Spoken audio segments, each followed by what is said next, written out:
संसार में 5 महापाप हैं, जैसे सुरापान, गुरु पत्नी गमन। इसी प्रकार 5 जो महापाप हैं उनका प्रायश्चित दूसरा अन्य कोई साधन नहीं है।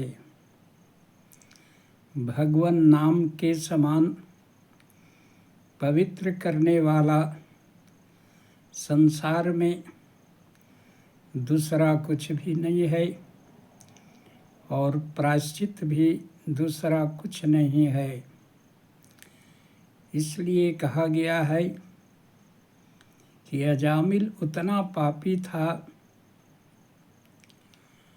मरते समय एक नाम भगवान नारायण का लिया, क्योंकि वह बेटा का नाम नारायण रखे हुए था।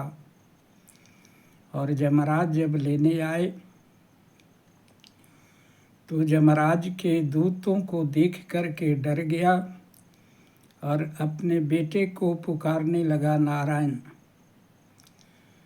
नारायण नाम सुनते ही भगवान के पार्षद आ गए और उन दूतों को वहाँ से कहे कि तुम चले जाओ। दूतों ने कहा कि यह महापापी है, इसे मैं ले जाऊंगा। भगवान के पार्षद कहे कि यह पापी था, लेकिन अब पापी नहीं रह गया है, क्योंकि इसने भगवान नारायण का नाम लिया है। क्योंकि धर्म वही है जो चारों वेद जो है उसको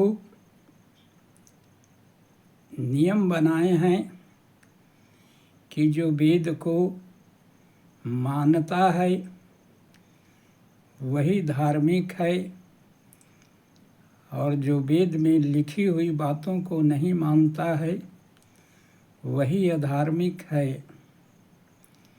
तो वेद जो हैं साक्षात नारायण ही चारों वेद हैं। इसलिए वेद का निचोड़ भगवान का नाम ही है, और यह अंत में भगवान का नाम ले लिया है। अंत गति सोमति कहा गया है कि अंत में जहाँ मति बुद्धि लगी रहती है वैसे ही गति होती है। इसलिए अंत भला तो सब भला। इसलिए अंत में यह भगवान नारायण का नाम लिया है। कहा गया है जन्म जन्म मुनि जतन कराहि, अंत राम कहियावत नाही। तो बड़े बड़े मुनियों को भी जिंदगी भर प्रयास करने के बाद भी अंत में भगवान का नाम नहीं आता है, और यह अंत में भगवान के नाम को लिया है। इसलिए इसके सारे पाप जो हैं नष्ट हो गए हैं। इसलिए यह नरक नहीं, यह स्वर्ग जाएगा। और अजामिल जो है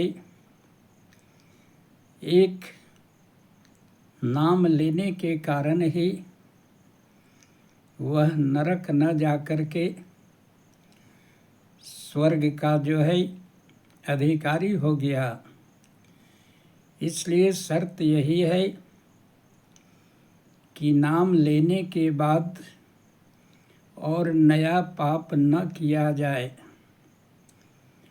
अगर नाम ले रहे हो और भगवान के नाम के सहारा लेकर के नया नया पाप कर रहे हो और रोज ले रहे हो नाम, तो वैसी स्थिति में